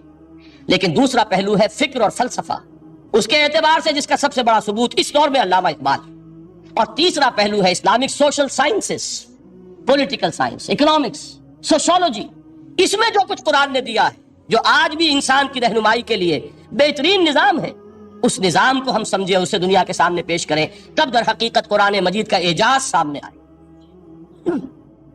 یہ دو پہلو تو میں نے عرض کیے ہیں کہ جو کسی غیر مسلم کو بھی نظر آئے، قرآن کا پریزروڈ ہونا، اس کی انٹیگریٹی، اوتھینٹسٹی، یہ چیزیں وہ ہے کہ جو سب نے مانی۔ قرآن کے ذریعے تاریخ انسانی کا عظیم ترین انقلاب برپا ہونا، یہ وہ بات ہے کہ جو کسی اندھے کو بھی دیکھنی پڑتی ہے، اس حقیقت کا اعتراف دشمن کو بھی کرنا پڑتا۔ میں یاد دلا دوں آپ کو، ایچ جی ویلز، آپ نے نام سنا ہوگا، سائنٹیفک فکشن میں اس کا بڑا اونچا مقام ہے، لیکن اس نے تاریخ نسل انسانی پر بھی دو کتابیں لکھی، a short history of the world اور a concise history of the world. Concise history of the world میں وہ شخص حضور کے ذکر پر جب آتا ہے تو میں صرف ذکر کر رہا ہوں، نقل کفر نہ باشد، اس نے حضور کی شخصیت پر بڑے رقیق حملے کیے، بڑے گھٹیا حملے کیے۔ حضور کی خاص طور پر تعدد ازدواج کا جو معاملہ ہے، یہ کڑوی گولی ان کے حلق سے اتر نہیں سکتی، اس لیے کہ ان کا آئیڈیل ہے حضرت مسیح اور حضرت یحییٰ، جان دی بیپٹسٹ اینڈ جیسس آف نازارتھ۔ ان دونوں نے ایک شادی بھی نہیں کی، تجرد کی زندگی بسر کی، لہذا ایک شادی بھی ان کے نزدیک گھٹیا فعل ہے۔ تو حضور نے تو کی ہیں 11 شادیاں، 11 نکاح آپ کے۔ یہ جو کڑوی گولی ہے یہ ان کے حلق سے نیچے نہیں اترتی، اس لیے میں انہیں معذور سمجھتا ہوں۔ تو اس نے اس پہلو سے تو بڑے حملے کیے، لیکن خطبہ حجۃ الوداع کے وہ جملے جو ہے تاریخی، پورے کے پورے اس نے کوٹ کیے، لا فصل لعربی علی عجمی ولا لعجمی علی عربی ولا لاحمر علی اسود ولا لاسود علی احمر الا بالتقوی کلکم بنو آدم وآدم من تراب۔ کسی عرب کو کسی عجمی پر کوئی فضیلت نہیں، کسی عجمی کو کسی عرب پر کوئی فضیلت نہیں، کسی گورے کو کسی کالے پر کوئی فضیلت نہیں، کسی کالے کو کسی گورے پر کوئی فضیلت نہیں سوائے تقوی کے۔ تم سب کے سب آدم کی اولاد ہو اور آدم مٹی سے بنائے گئے تھے۔ یہ الفاظ لکھ کر کہتا ہے کہ جہاں تک human fraternity, equality and freedom, 3 الفاظ نوٹ کیجئے، انسانی حریت، انسانی مساوات، انسانی اخوت، کہتا ہے جہاں تک ان 3 چیزوں کے واضح ہیں، سرمنز کا تعلق ہے، وہ تو دنیا میں پہلے بھی بہت کہے گئے، عیسائی ہونے کے باوجود خاص طور پر نام لیتا ہے جیسس آف نازارتھ۔ سرمنز تو حضرت مسیح کے ہاں بھی بہت مل جائیں گے کہ تمام انسان برابر ہیں، سب کو بھائی بھائی ہونا چاہیے، سب انسان آزاد ہیں، تمیز بندہ و آقا فساد آدمیت ہے۔ لیکن وہ کہتا ہے کہ یہ ماننا پڑتا ہے تاریخ انسانی میں پہلی مرتبہ ان اصولوں پر ایک انسانی معاشرہ قائم کیا محمد نے صلی اللہ علیہ وسلم۔ یعنی حضور کے ساتھ یہ معاملہ ایمپٹی سلوگنز کا نہیں ہے، یہ صرف واز نہیں ہے، یہ صرف سرمنز نہیں ہے، یہ ایمپٹی سلوگنز نہیں ہے۔ He translated these things into actuality۔ ایک حقیقت، ایک واقعہ کی شکل دی ہے محمد نے صلی اللہ علیہ وسلم. وہ معاشرہ پیدا کیا جس میں انسانی اخوت، انسانی مساوات اور انسانی حریت، یہ تینوں اقدار بتمام و کمال موجود تھے. یہی وجہ ہے اس صدی میں نوٹ کیجئے گاندھی جی، موہن داس کرم چند گاندھی، جس کو آج پوری دنیا میں تسلیم کیا جاتا ہے، عالم عرب میں بھی مہاتما گاندھی کی بڑی عزت ہے. پنڈت نہرو کا کسی زمانے میں استقبال ہوا تھا ریاض میں، تو ہمیں بہت غصہ آیا تھا کہ مرحبا برسول السلام، welcome to the prophet of peace. یہ الفاظ تھے کہ جن سے پنڈت نہرو کا استقبال ہوا تھا. غصہ ہمیں بہت آیا، یہ رسول کا لفظ استعمال کر دیا انہوں نے. بعد میں ہم نے سوچا بھائی رسول کے معنی ان کے ہاں ایلچی کے ہیں، تو انہوں نے اس کو اپنی جو بھی غلطی میں سمجھا یا صحیح سمجھا، اس کو چھوڑ دیجئے، میں کوئی سیاسی گفتگو نہیں کرنا چاہتا. انہوں نے سمجھا کہ یہ شخص اس وقت امن کا پیغام بر ہے، لہذا اس کو ویلکم کیا. بہرحال گاندھی جی کا جہاں تک معاملہ ہے، آپ کے علم میں ہے کہ پوری دنیا میں اس شخص کی عظمت کو تسلیم کیا گیا ہے. ہمارا معاملہ ہندوستانی مسلمانوں کا معاملہ یہ دوسرا ہے. وہ تو آپ کو معلوم ہے کہ جوتا جسے کاٹتا ہے اسے پتا چلتا ہے کہ یہ جوتی کاٹ رہی ہے، ورنہ دیکھنے والے کو پتا چلے گا بڑا خوبصورت جوتا ہے، بڑا عمدہ جوتا ہے، کوئی اس میں خرابی نہیں ہے. لیکن جسے وہ پنچ کر رہی ہے اسے پتا ہے کہ یہ ہے کیا. اس اعتبار سے ہمارا معاملہ الگ ہے، لیکن دنیا کو وہ بہت خوبصورت اور بہت ہی اعلیٰ اور بہت ہی اونچی شخصیت ایک نظر آتی ہے. بہرحال ایک پہلو سے یقیناً ماننا پڑے گا اس کی عظمت کو، کہ ہندو قوم کے لیے اور ہندوستان کے لیے، اس کی آزادی کے لیے جو عظیم جدوجہد کی ہے، اس میں کوئی شک نہیں. میں اس وقت جو بات عرض کرنا چاہتا ہوں کہ 1937 کا تصور کیجئے. 1937 میں آپ کو معلوم ہے 1935 میں قانون بنا تھا، اور پہلی مرتبہ الیکشنز ہوئے تھے بر صغیر میں 1937، اور وہ ہوئے تھے صوبائی الیکشنز. ان کے نتیجے میں وزارتیں قائم ہوئی. مسلم لیگ نے بائیکاٹ کیا تھا الیکشن کو، لہذا پورے ہندوستان میں تمام صوبوں میں کانگریس کے وزراء کی وزارتیں بنی. ہریجن اخبار میں ایک مقالہ لکھا تھا گاندھی جی نے اس وقت، جس میں کہ ان کانگریسی وزراء کے سامنے نصیحت کے انداز میں یہ بات رکھی تھی کہ آج جب کہ آپ لوگوں کو اختیار مل رہا ہے، اور حکومت یہ پہلی انسٹالمنٹ تھی جو انگریزوں نے دی تھی ہمیں، سیلف رول یا ہوم رول کی پہلی انسٹالمنٹ تھی، تو جو بھی تمہیں اختیارات مل رہے ہیں اس میں میں تمہارے سامنے حضرت ابو بکر اور حضرت عمر کی مثال رکھتا ہوں. یہ ہے وہ بات کہ جادو وہ جو سر چڑھ کر بولے. عربی میں کہتے ہیں الفضل ما شہدت بہ الاعداء، اصل فضیلت وہ ہے جس کا کہ دشمن اعتراف کرے. مہاتما گاندھی اگر اعتراف کر رہا ہے کہ تاریخ انسانی کی عظیم ترین شخصیتیں حکومت کی سطح پر وہ ابو بکر اور عمر ہیں، تو ابو بکر اور عمر کس درخت کے پھل ہیں؟ وہ شجرہ طیبہ، شجرہ نبوت ہے کہ جس کے پھل ہیں ابو بکر اور عمر، جن کو تربیت دی ہے محمد نے صلی اللہ علیہ وسلم.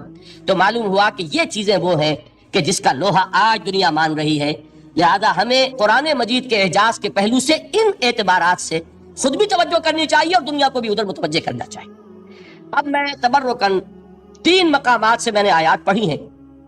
قرآن مجید کی عظمت کا وہ ادراک اور شعور جو ہمیں ہو سکتا ہے، ہم وہ کہ جو قرآن کو مانتے ہیں اللہ کا کلام، ہم اس بنیاد پر سمجھے کہ اللہ نے اپنے کلام کی کیا مدح کی ہے. اور نمبر 2 یہ فارسی کا ایک مصرع ہے کہ قدر گوہر شاہ دانت یا بدانت گوہری. ہیرے جواہرات کی قدر و قیمت یا بادشاہوں کو معلوم ہوتی ہے جو ان میں کھیلتے ہیں، اور یا یہ کہ جوہری کو جو ان کا کاروبار کرتا ہے، جانتا ہے، پہچان ہے، پرکھتا ہے. عام آدمی کو کیا پتا، اس کے ہاتھ پہ اگر کوئی آپ ہیرا رکھ دیں وہ سمجھے شاید کوئی کانچ کا ٹکڑا، اسے اس کے اندر کوئی فرق محسوس نہیں ہوگا. قدر گوہر شاہ دانت یا بدانت گوہری، کہ ہیرے جواہرات جو ہیں ان کی قدر و قیمت کا اندازہ بادشاہوں کو ہوتا ہے یا جوہری کو ہوتا ہے. تو قرآن مجید کا عظمت کا صحیح ادراک یا اللہ کو ہے یا محمد رسول اللہ کو ہے صلی اللہ علیہ وسلم. باقی جو کچھ دنیا دیکھتی ہے وہ تو وہ ظاہر کا ایک پہلو ہے، وہ تاریخی حقائق ہیں جو میں نے آپ کے سامنے رکھے. باقی قرآن مجید کی عظمت کا کوئی صحیح ادراک ہو سکتا ہے یا وہ اللہ تعالیٰ کی زبانی اور یا ہوگا محمد رسول اللہ صلی اللہ علیہ وسلم کے فرامین کی روح سے. اسی لیے میں نے 3 جگہ سے آیات پڑھی ہیں. ایک مقام سے سورہ رحمان کی ابتدائی 4 آیات، سورہ یونس کی 2 آیات، سورہ حشر کی 1 آیت، اور 3 احادیث نبویہ ہیں جن کا میں نے ذکر کیا ہے، اس لیے کہ تیسری جو ہے وہ بہت طویل حدیث ہے، وہ پوری میں اس وقت نہیں پڑھ سکتا تھا. اس کے صرف ابتدائی اور آخری کلمات میں نے اس وقت آپ کو سنائے. میں تھوڑی سی تشریح ان کی کروں گا تاکہ قرآن مجید کی عظمت کا جو نقش میرے اور آپ کے قلب پر ہونا چاہیے وہ صحیح در حقیقت ان آیات اور احادیث کی روشنی میں ہمارے دلوں پر قائم ہو جائے. دیکھیے قرآن مجید کی عظمت یہ کلام ہے. اس کی کلام کی عظمت کا پہلا پہلو ہے متکلم کی عظمت کے اعتبار سے. عربی میں کہا جاتا ہے کہ کلام الملوک کے ملوک الکلام ہے. بادشاہوں کا کلام کلاموں کا بادشاہ ہوتا ہے. بادشاہ جب گفتگو کرے گا معلوم ہوگا شاہانہ انداز ہے. ایک کوئی بھکاری گفتگو کرے گا یا کوئی کجرا گفتگو کرے گا, سبزی فروش کرے گا, کوئی مچھلی فروش کرے گا, ہر ایک چل جائے گا کہ کون بولا وہ, جس کو کہتے ہیں کہ تانت بازی راگ پایا. 2 جملے کوئی شخص بولے گا پتہ چل جائے گا کتنے پانی میں ہے, اس کے علم کا, فضل کا, تہذیب کا, تمدن کا کیا معیار ہے. اس لیے کہ کلام جو ہے در حقیقت متکلم کی پوری شخصیت کی عکاسی کرتا ہے. اس کا مقام کیا ہے, اس کا مرتبہ کیا ہے, اس کے ذہن کی بلندی کیا ہے, اس کے فکر کی گہرائی کیا ہے, اس کے افق ذہنی کی وسعت کیا ہے, اس سب کا اندازہ ہوگا کلام سے. تو اب یہ کلام ہے اللہ کا. معلوم ہوا کہ اللہ کی صفات کا ایک کامل عکس قرآن مجید میں موجود ہے. یہ بات سمجھیے. اس کو قرآن نے کس طرح بیان کیا؟ یہ وہ لطیف حقائق ہیں جن کے لیے قرآن مجید تمثیل کا پیرایا اختیار کرتا ہے. اب سورہ حشر کی تمثیل کیا ہے؟ لو انزلنا هذا القرآن على جبل, اگر ہم نے اس قرآن کو کسی پہاڑ پر اتار دیا ہوتا, لرأيته خاشعا متصدعا من خشیت اللہ, تم دیکھتے اس پہاڑ کو کہ اللہ کی خشیت سے دب جاتا جاتا. فَتِلْكَ الْأَمْثَالُ نَضْرِبُهَا لِلنَّاسِ لَعَلَّهُمْ يَتَفَكَّرُونَ. اور یہ مثالیں ہیں جو ہم لوگوں کے لیے بیان کرتے ہیں تاکہ وہ تفکر سے کام لیں, غور و فکر کریں. اگر میں اور آپ قرآن کی عظمت سے واقف نہیں ہوں گے, اس بات کو نوٹ کر لیجئے, تو میں اور آپ اپنا وقت کیسے صرف کریں گے اس کے لیے؟ انسان کا ایٹیچیوڈ بڑا یوٹیلیٹیرین ہے, آج کے انسان کا خاص طور پر. وہ کسی ایسے ہی کام کے لیے وقت لگائے گا جس میں اس کے لیے فائدہ ہو, اور اس فائدے کی چیز اگر نہیں ہے تو اس کی طرف متوجہ نہیں ہوگا. اگر قرآن مجید کی عظمت کا ہمیں ادراک ہو جائے تو ہم اپنا پورا وقت اس کے لیے وقف کر دیں گے, اس کو سمجھیں گے, اس کی گہرائیوں میں غوطہ زنی کریں گے. جیسے اقبال نے کہا کہ قرآن میں ہو غوطہ زن اے مرد مسلمان. لیکن اگر یہ کہ اس کی عظمت کا ادراک نہ ہوا تو بس یہ کہ کبھی اتفاق ہو گیا کہ کھول لیا اور اس کو پڑھ بھی لیا بغیر سمجھے, اور اس کا ثواب کسی اور کو پہنچا دیا. وہ آج حصول ثواب بھی نہیں رہا, ایصال ثواب ہی رہ گیا. ورنہ یہ کہ بہرحال علامہ اقبال نے جو اس پر پھپتی چست کی ہے کہ بایا تشترا کارے جزی نیست کے از یاسین او آسا بمیری. اس قرآن کی عظیم آیات سے اے مسلمان آج تیرا سروکار صرف اتنا رہ گیا ہے کہ کوئی شخص مر رہا ہو, عالم نزا میں ہو, تو اس کو یاسین سنا کر اس کی جان جلدی سے نکال دو, آسانی سے نکل جائے. بس یہ سروکار رہ گیا. میں یہ نہیں کہتا کہ نہ پڑھی جائے, حضور نے فرمایا پڑھنی چاہیے, لیکن صرف یہ نہیں ہے اس کا مصرف. یہ تو انسانی زندگی کی رہنما کتاب بن کر نازل ہوئی ہے. اس کے اوپر اس اعتبار سے توجہ تم نہیں کر رہے ہو, بلکہ تمہاری اس کے ساتھ جو ہے دلچسپی صرف کتنی رہ گئی ہے. پہلی بات یہ کہ یہ سمجھیے کہ قرآن نے یہ تمثیل اختیار کی اپنے عظمت کے بیان کے لیے. اگر ہم نے اس قرآن کو پہاڑ پر اتار دیا ہوتا تو تم دیکھتے کہ وہ جاتا اور تب جاتا. اب اس کو سمجھیے, قرآن یفسر بعضہ بعضا, قرآن کا ایک حصہ دوسرے حصے کی تفسیر کرتا ہے. سورہ اعراف میں واقع آیا ہے کہ حضرت موسیٰ علیہ السلام, آپ کو معلوم ہے کہ کوہ طور پر اللہ تعالیٰ سے ہم کلامی کا شرف حاصل کرتے تھے. گفتگو ہو رہی ہے لیکن اللہ نظر نہیں آ رہا. اب اس کو اپنے اوپر طاری کیجئے کہ صاف سامنے آتے بھی نہیں, صاف چھپتے بھی نہیں. یہ جو صورتحال تھی کہ اگر کسی کی آپ آواز سن رہے ہیں, کلام سن رہے ہیں, سامنے نہیں آ رہا, تو آپ کے دل میں خواہش پیدا ہوگی کہ ذرا سا یہ پردہ بھی اٹھا دیا جائے, مجھے دیدار بھی حاصل ہو جائے. لہذا سورہ اعراف میں ہے جب کئی بار یہ شرف ہم کلامی حاصل ہوا اللہ سے, تو حضرت موسیٰ علیہ السلام نے بڑی ہمت سے کام لیا, بڑی جرت کی درخواست کر دی, رب ارنی انظر الیک. یہ جو پردہ بیچ میں حائل کیا ہوا ہے پروردگار, تو میرا شوق دیکھ, میرا اشتیاق دیکھ, تو مجھے ذرا دیدار بھی عطا ہو جائے. اس پر کیا بات کہی گئی؟ لن ترانی, موسیٰ تم مجھے ہرگز نہیں دیکھ سکتے, تم اس جسد ظاہری کے ساتھ, اس جسد مادی کے ساتھ, ان عنصری آنکھوں سے میرا دیدار نہیں کر سکتے. ولیکن انظر الی الجبل, دیکھو ہم تمہیں ایک مثال دیے دیتے ہیں, ذرا اس پہاڑ کی طرف دیکھو, ہم اپنی ایک تجلی اس پر ڈالیں گے. فَإِنِ اسْتَقَامَ مَكَانَهُ فَسَوْفَ تَرَانِي, اگر وہ پہاڑ ہماری تجلی کو جھیل جائے, تحمل کر لے, تو تم بھی سوچنا کہ شاید ہمیں دیکھ سکو. اس کے بعد ہوا کیا؟ فَلَمَّا تَجَلَّى رَبُّهُ لِلْجَبَلِ جَعَلَهُ دَكًّا وَخَرَّ مُوسَىٰ صَعِقًا. جب اللہ تعالیٰ نے پہاڑ پر اپنی ایک تجلی ڈالی تو وہ پہاڑ جو ہے گیا, اور موسیٰ, اب دیکھیے براہ راست تجلی موسیٰ پر نہیں ہے, یہ انڈائریکٹ مشاہدہ ہے تجلی ربانی کا کہ جو پہاڑ پر ہوئی ہے, اور پہاڑ کی جو کیفیت ہوئی ہے اس کے مشاہدے سے حضرت موسیٰ بے ہوش ہو کر گر گئے. وَصَعِقَ مُوسَىٰ خَرَّ مُوسَىٰ صَعِقًا. یہ ہے وہ مثال جو یہاں دی ہے قرآن کے لیے.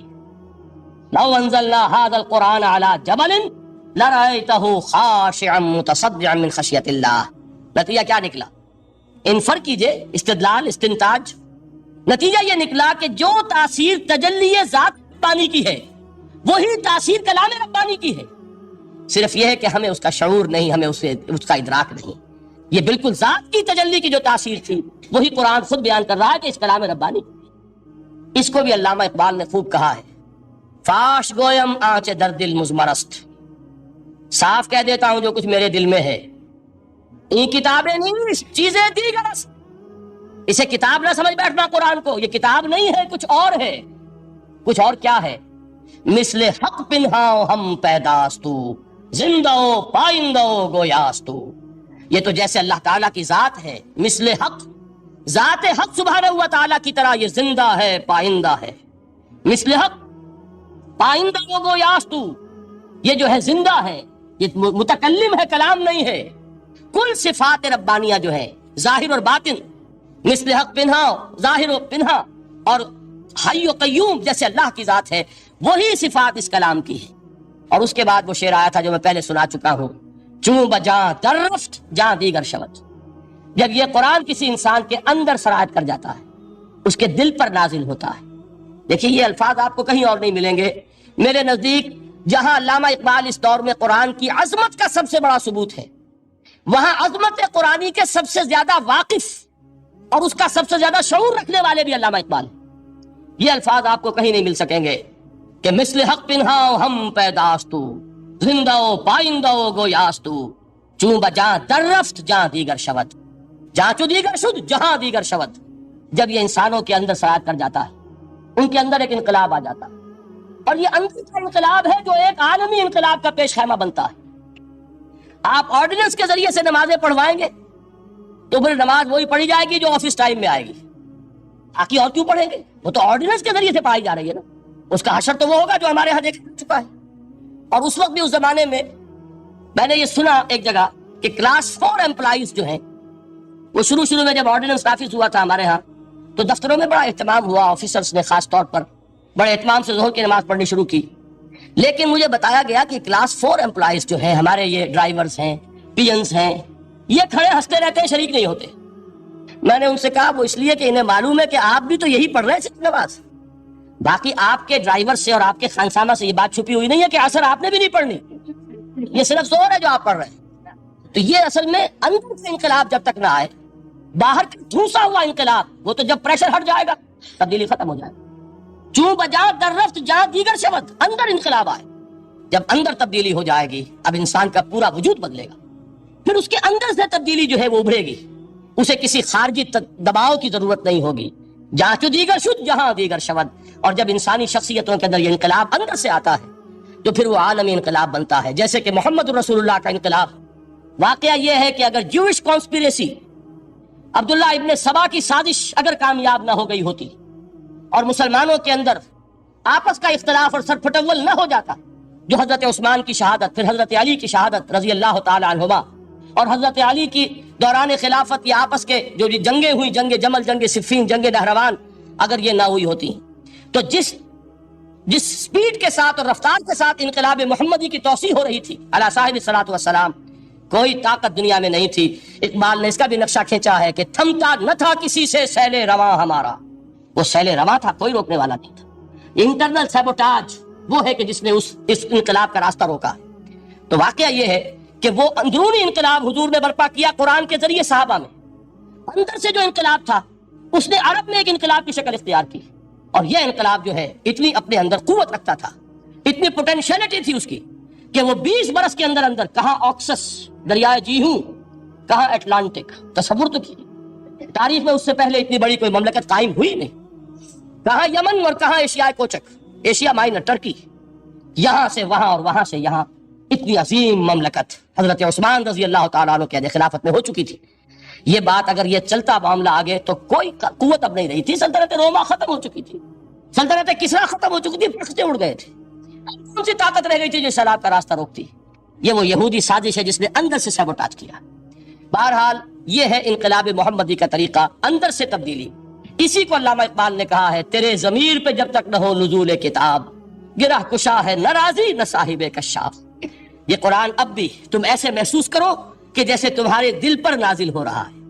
اور مجھے یاد آیا امام ابن قیم رحمۃ اللہ علیہ، ان کا ایک بڑا پیارا جملہ ہے.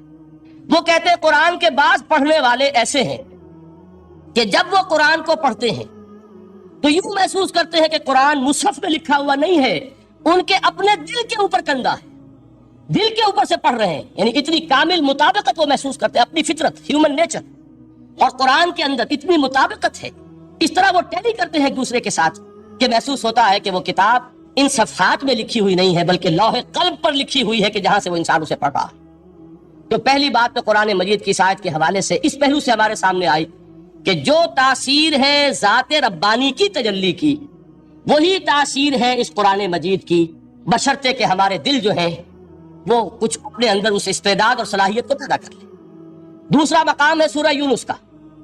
اب کسی کلام کی عظمت کا دوسرا پہلو ہو سکتا ہے اس کی افادیت کے اعتبار سے، اس سے فائدہ کیا ہوگا نوع انسانی کے لیے. دیکھیے 2 آیات، یہ عظیم خزانے ہیں عظمت قرآن کے. سورہ یونس میں یا ایھا الناس، اے لوگو، قد جاءتکم موعظۃ من ربکم وشفاء لما فی الصدور وہدی ورحمۃ للمؤمنین. 4 الفاظ نوٹ کر لیجئے. اے لوگو، آ گئی ہے تمہارے پاس وہ چیز تمہارے رب کی طرف سے جو موعظہ ہے. موعظہ کسے کہتے ہیں؟ نصیحت. اس بات کو ذرا سمجھ لیجئے ترتیب کیا ہے. نصیحت اسے کہتے ہیں، جی رہا نہیں جا رہا، میں نے اس کی ترتیب بدلی ہوئی ہے. مجھے یاد دلایا ایک صاحب نے کہ سورہ رحمان کی ابتدائی آیات کا بیان تو رہ گیا، وہ رہا نہیں، میں نے پڑھا کسی اور ترتیب سے تھا، بیان کسی اور ترتیب سے کر رہا ہوں. پڑھنے میں 4، 2 اور 1، اور اب جو میں بیان کر رہا ہوں پہلے 1 آیت سورہ حشر کی جو بیان کی، اب 2 آیات ہے سورہ یونس کی. لوگوں، تمہارے پاس آ گئی ہے تمہارے رب کی طرف سے موعظت، اور تمہارے سینوں کے اندر جو روگ ہیں ان کے لیے علاج. توجہ کیجئے گا، ہم نے قرآن کو کیا سمجھا ہے؟ صرف ایک مقدس کتاب، ایک حصول ثواب یا ایصال ثواب کا آلہ. قرآن ہے کیا؟ نمبر 1 موعظہ. موعظہ کسے کہتے ہیں؟ وعظ اسے کہتے ہیں وہ بات جس سے دل نرم ہو جائے، دل کے اندر گداز پیدا کرنے والی شے. وجہ کیا ہے؟ اعلیٰ سے اعلیٰ حکیمانہ بات کسی سے کہی جائے، دل سخت ہے، اثر نہیں ہوگا. ایک ٹرسٹ آ جاتا ہے انسان کے دل کے اوپر. جیسے کہ یہود کے علماء کے بارے میں فرمایا گیا، ثم قست قلوبکم فہی کالحجارۃ او اشد قسوۃ وان من الحجارۃ لما يتفجر منه الانہار وان منها لما يهبط من خشیۃ اللہ وان منها لما يشقق فيخرج منه الماء. اے لوگوں، پھر تمہارے دل سخت ہوتے چلے گئے، پھر وہ پتھروں کے مانند سخت ہو گئے، بلکہ ان سے بھی زیادہ سخت. اس لیے کہ پتھروں میں تو وہ بھی ہوتے ہیں کہ جو اللہ کے خوف سے گر جاتے ہیں، پتھروں میں وہ بھی ہوتے ہیں کہ جو اللہ کی خشیت سے پھٹ جاتے ہیں، ان میں سے پانی بہ نکلتا ہے.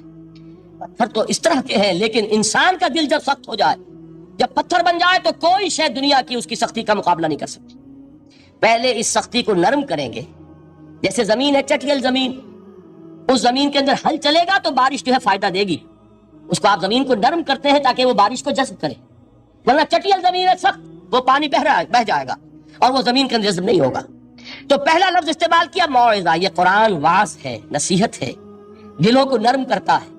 دلوں پر جو کرسٹ آ گیا ہے سخت، اسے توڑتا ہے، اس میں ہل چلاتا ہے. پھر کیا کرتا ہے؟ پھر جب یہ جذب ہوتا ہے، شفاء لما فی الصدور، جو سینے کے روگ ہیں ان کے لیے شفا ہے. اب آپ غور کیجئے گا، علامہ اقبال نے انہیں 2 اعتبارات سے مسلمانوں کا مرثیہ کہا ہے کہ مسلمانوں نے اس قرآن کو نہ موعظہ کے لیے استعمال کیا اور نہ تزکیہ نفس کے لیے استعمال کیا، بلکہ اس کو تو صرف بنا لیا ہے وہ جان آسانی سے نکالنے کا نسخہ یا ایصال ثواب کا حال. چنانچہ کہتے ہیں واعظ کے لیے واعظ دستاں زن و افسانہ بند. واعظ جو ہے ہمارے داستانے کہتے ہیں، افسانے کہتے ہیں، قصے کہتے ہیں، لطیفے کہتے ہیں.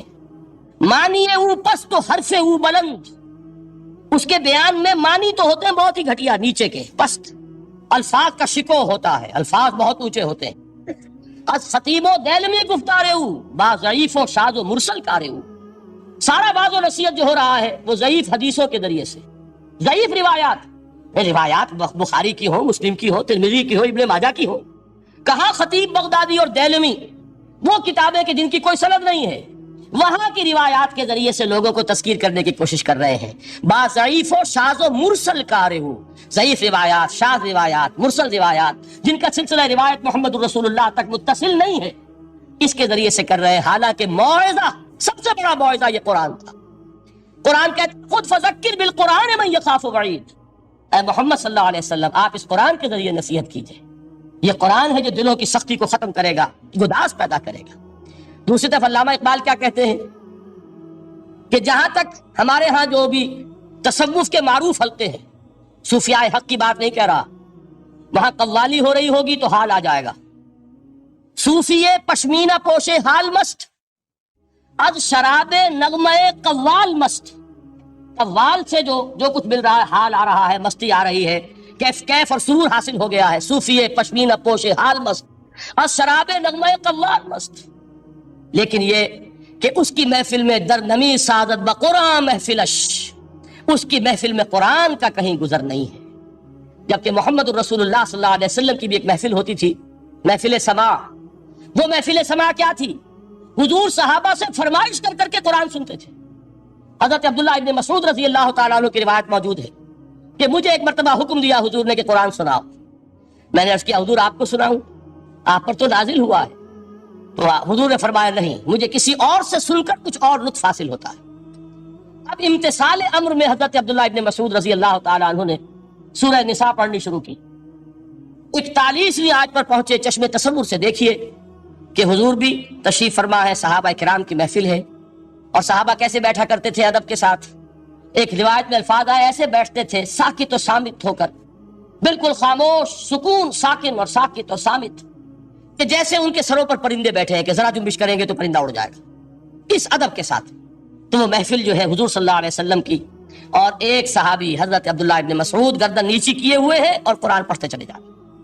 جب اس آیت پر پہنچے فَكَيْفَ إِذَا جِئْنَا مِن كُلِّ أُمَّةٍ بِشَهِيدٍ وَجِئْنَا بِكَ عَلَىٰ هَٰؤُلَاءِ شَهِيدًا، کیا ہوگا اس دن جس دن کہ ہم ہر امت پر ایک گواہ کھڑا کریں گے، اور اے نبی آپ کو گواہ بنا کر لائیں گے ان کے خلاف. آپ کو یہ ٹیسٹیفائی کرنا ہوگا کہ اللہ تیرا جو کلام میرے پاس آیا تھا میں نے پہنچا دیا تھا، اب ان کی ذمہ داری ہے. They are accountable, they are responsible. اس پر حضور نے فوراً فرمایا حسبک حسبک، بس کرو بس کرو. اور حضرت عبداللہ ابن مسعود فرماتے ہیں کہ میں نے جب نگاہ اٹھا کر دیکھا حضور کے آنکھوں سے آنسو روا تھے. یہ ہے سماع، یہ محفل سماع ہے. کاش کہ اللہ تعالی ہمیں اس کی توفیق عطا فرمائے. یہ ہے مسنون محفل سماع. اس قرآن کے اندر وہ گداز ہے. آیا کہ نہیں ساتویں پارے کے بالکل آغاز میں وَإِذَا سَمِعُوا مَا أُنزِلَ إِلَى الرَّسُولِ تَرَىٰ أَعْيُنَهُمْ تَفِيضُ مِنَ الدَّمْعِ مِمَّا عَرَفُوا مِنَ الْحَقِّ يَقُولُونَ رَبَّنَا آمَنَّا فَاكْتُبْنَا مَعَ الشَّاهِدِينَ. تو یہ ہے دوسری چیز کہ در حقیقت تزکیہ نفس کا ذریعہ یہ قرآن ہے. سینوں میں جو روگ ہیں، حب دنیا، حب مال، حب شہرت، حب اقتدار، جس کو کہ ایڈلر کہتا ہے دی ارج ٹو ڈومینیٹ، میرا غلبہ ہو، میرا تسلط ہو، میں نمایاں ہو جاؤں، میری حکومت بن جائے، اختیار میرے ہاتھ میں آ جائے، دی ارج ٹو ڈومینیٹ. یہ ساری ارجز ہیں ہماری در حقیقت جس سے فساد رونما ہے. یہ حب مال ہے جس کی وجہ سے ہمارے اندر تنافس ہے. الہاکم التکاثر حتی زرتم المقابر، یہ کثرت اور بہتات کی طلب تمہیں غافل کیے رکھتی ہے یہاں تک کہ قبروں تک جا پہنچتے ہو. آنکھ انسان کی کھل نہیں پاتی. جس کے پاس 10 نسلوں کے لیے کھانے کو موجود ہے، اس کی بھی حرص جو ہے اور مزید کا لالچ جو ہے وہ ختم نہیں ہوتا. یہ چیزیں ہیں اصل روگ. ان دلوں کے روگوں کا اور سینوں کے اندر کے امراض کا علاج قرآن ہے. یا ایھا الناس قد جاءتکم موعظۃ من ربکم وشفاء لما فی الصدور. اب جب یہ دو چیزیں ہو جائیں گی، تیسرا لفظ ہے ہدن. ہدایت بیکار ہے جب تک دل میں گداز نہ ہو. ہدایت بیکار ہے جب تک کہ نیت درست نہ ہو. کوئی شخص بڑا عالم ہے لیکن اپنے علم کو اس نے ذریعہ بنایا ہے دنیا کمانے کا، تو در حقیقت یہ قرآن اس کے حق میں ہدایت نہیں ہے، اس کے حق میں عذاب خدا بندی کا ذریعہ بن رہا ہے. حضور نے خود فرمایا القرآن حجت لک و علیک، یہ قرآن یا تمہارے حق میں حجت ہے یا تمہارے خلاف حجت بنے گا قرآن کے قیامت کے دن. اس لیے کہ ایک شخص اس کو دنیا کمانے کا ذریعہ بنا رہا ہے، ایک شخص اس کو شہرت کے حصول کا ذریعہ بنا رہا ہے، ایک شخص علم کو ذریعہ بنا رہا ہے دنیا میں نمایاں ہونے کا، اپنی تعریف کا. حضور نے فرمایا کہ قیامت کے دن سب سے پہلے 3 افراد کا معاملہ پیش ہوگا عدالت خدا بندی میں. ایک وہ جو بڑا عالم سمجھا جاتا تھا، اس سے بڑا علم پھیلا.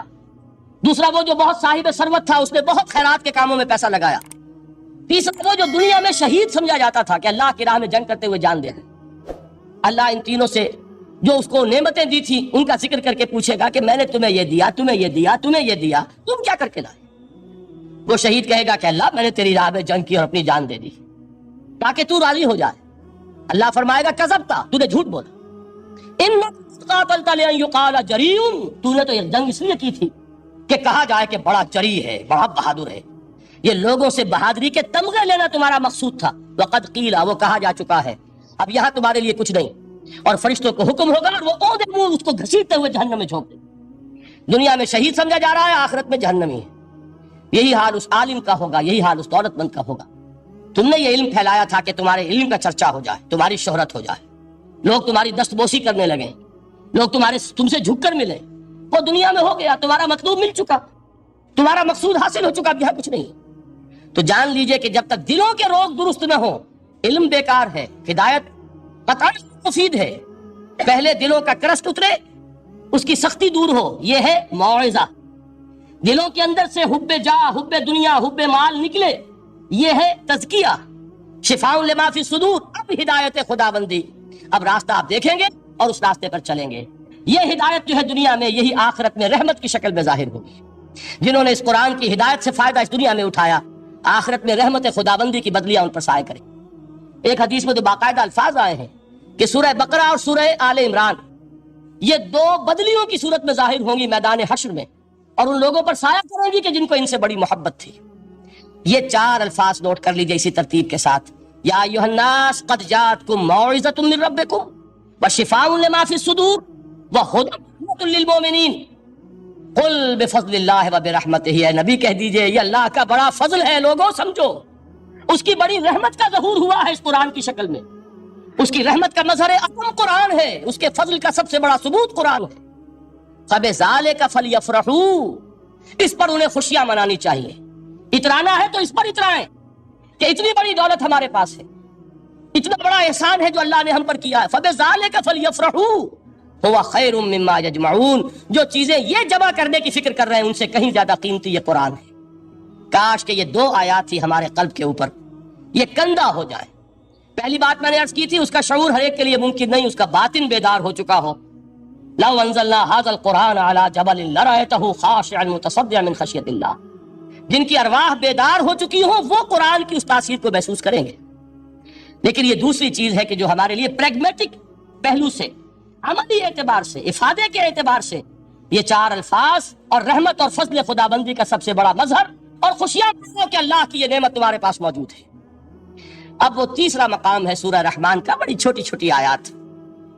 آپ نے سنا ہوگا حضور نے سورہ رحمان کے بارے میں فرمایا ہے، سورۃ الرحمان عروس القرآن، یہ سورہ رحمان جو ہے یہ قرآن کی دلہن ہے۔ جیسے دلہن کو آپ خوشنما لباس پہناتے ہیں، آراستہ پیراستہ اس کو گہنے اور اس کو زیور پہناتے ہیں، تو جس طریقے سے سجاتے ہیں آپ دلہن کو، اللہ تعالیٰ نے ایک سورت قرآن مجید میں ایسی رکھی ہے سورہ رحمان کے، اسے خوب سجایا ہے۔ اس میں الفاظ کا در و بست، اس کا اپنا ایک ڈیوائن میوزک ہے۔ وہ تو اللہ تعالیٰ قراء جو ہے، خاص طور پر مصر کے قراء، اللہ تعالیٰ ان پر رحمت نازل فرمائے، ان کی خطاؤں سے درگزر کرے۔ جس طرح قرآن کے انٹرنسک میوزک کو انہوں نے واضح کیا ہے۔ واقعہ یہ ہے کہ اگر یہ لوگ نہ ہوتے، شیخ عبد الباسط محمد عبد الصمد، شیخ محمود خلیل الحصری، یہ لوگ کہ جنہوں نے قرآن کے اس غنا، میوزک، یہ لفظ جو ہے آپ حیران نہ ہو کہ میں یہ کوئی توہین کر رہا ہوں قرآن کی، حضور نے یہ لفظ استعمال کیا، تغنو، اس قرآن کو اچھی سے اچھی خوش الحمدی کے ساتھ پڑھو۔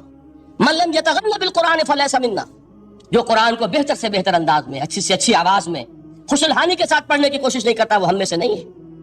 بلکہ ایک مرتبہ حضور رات کے وقت آپ گشت پر تھے اپنے ساتھیوں کے حالات معلوم کرنے کے لیے۔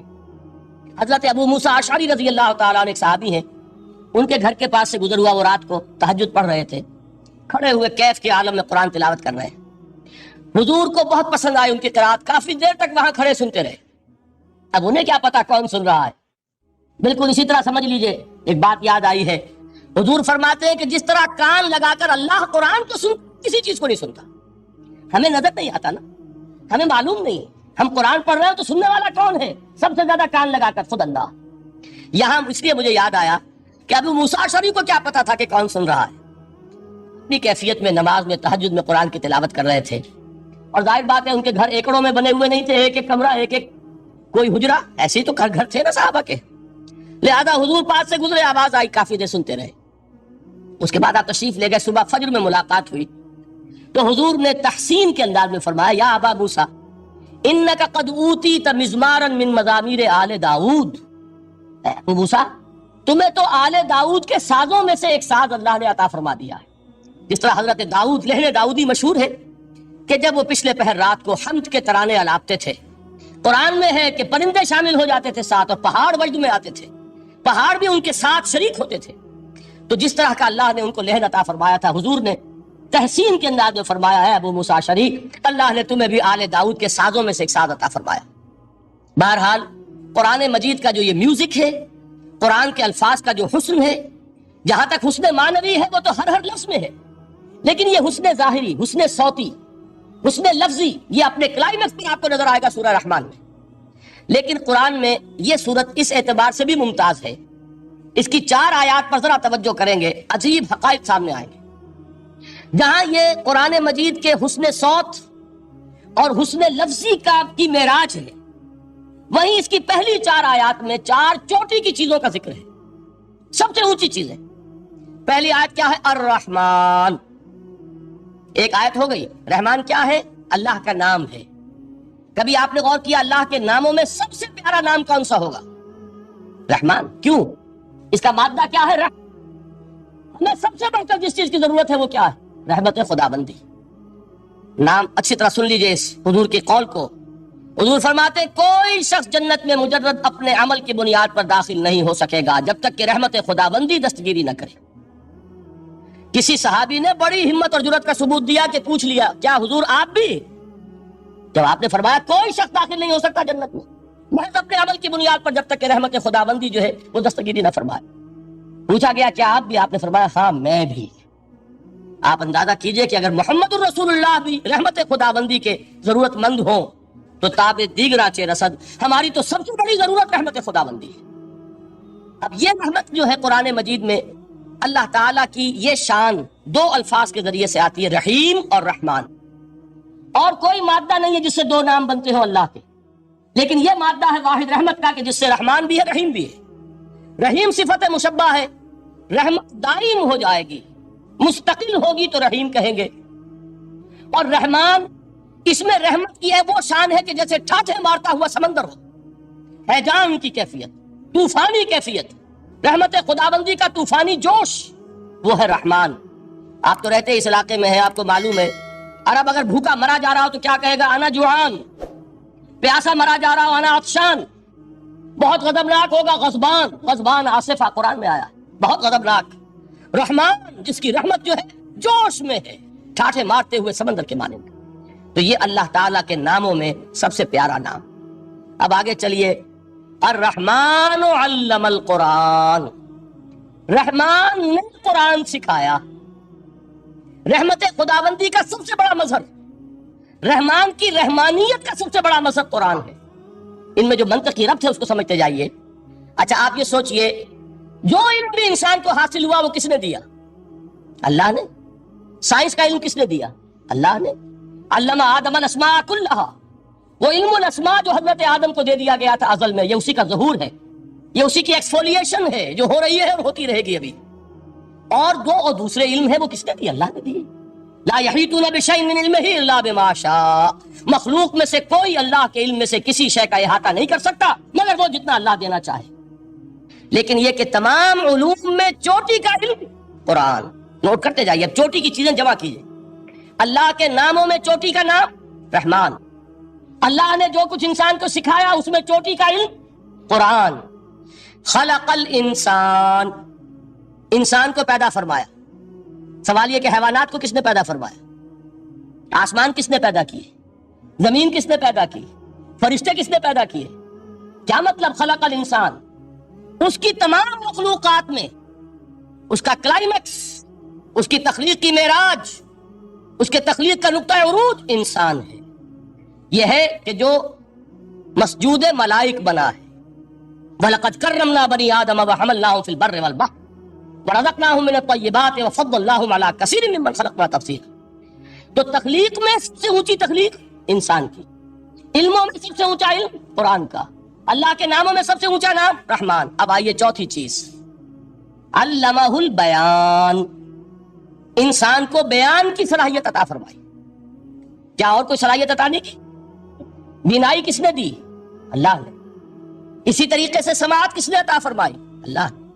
کتنی فیکلٹیز ہیں، کتنے ایکسٹرنل آرگنز ہیں سینس کے، کتنے انٹرنل سینسز ہیں جو اللہ نے دیے ہیں۔ لیکن یہاں بھی سمجھ لیجئے جتنی فیکلٹیز ہیں ہیومن فیکلٹیز، ان میں ٹاپ کی فیکلٹی جو ہے وہ اسپیچ ہے، کلام ہے، بیان ہے۔ جن لوگوں نے میڈیکل سائنس کا مطالعہ کیا ہے وہ جانتے ہیں کہ یہ برین ہے، ہیومن برین، اس برین میں جو وہ اوپر ایک زرد سا مادہ ہوتا ہے، گرے میٹر، اس کی ایک کوٹنگ ہوتی ہے، یہ ہائیسٹ ایوالوڈ فارم ہے، اور اس میں سب سے بڑا رقبہ جو ہے وہ اسپیچ سینٹر کہلاتا ہے۔ اسی لیے انسان کو حیوان ناطق کہتے ہیں۔ حیوان کے اور انسان کے مابین امتیاز قائم کیا گیا، نطق، گویائی، بولنا۔ اب یہ کیا چیز ہوئی؟ انسان کی صلاحیتوں میں سے سب سے اونچی صلاحیت۔ 4 آیتیں ہو گئی نا۔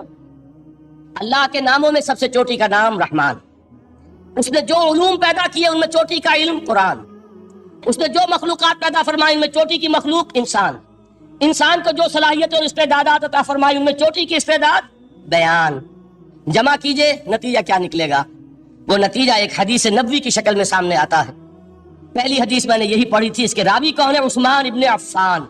میں حیران ہوتا ہوں وہ قافیہ یہاں بھی موجود ہے، رحمان، قرآن، بیان، انسان، عثمان، عفان، باپ کا نام بھی اسی وزن پر ہے، عثمان ابن عفان۔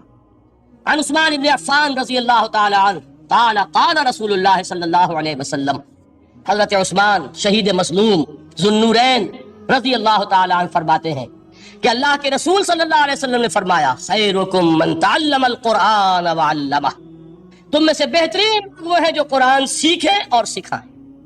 قوت بیان جو تمہاری ٹاپ فیکلٹی ہے، اس کا استعمال کسی گھٹیا کام کے لیے نہیں ہونا چاہیے۔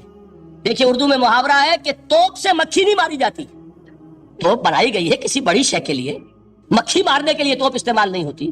یہ قوت بیان جو ہے، جو ٹاپ موسٹ فیکلٹی ہے ہیومن جو فیکلٹیز ہیں ان میں سے، اس کا استعمال بھی ٹاپ موسٹ ہونا چاہیے۔ قرآن کو بیان کرو، وہ جیسے کہ علامہ اقبال نے کہا ہے، بلکہ غالباً ان کے قبر پر آس پاس جو اشعار لکھے ہوئے ان میں سے ایک یہ بھی ہے، اگر یک قطرہ خونداری، اگر مشتے پرے داری، بیابامن تو آموزم طریق شاہ بازی را، اگر تمہارے اندر ایک قطرہ بھی خون کا ہے اور مٹھی بھر بھی پر اگر اللہ نے دیے ہیں تو ہے میرے پاس آؤ کہ میں تمہیں شاہبازی کے طریقے سکھاؤں۔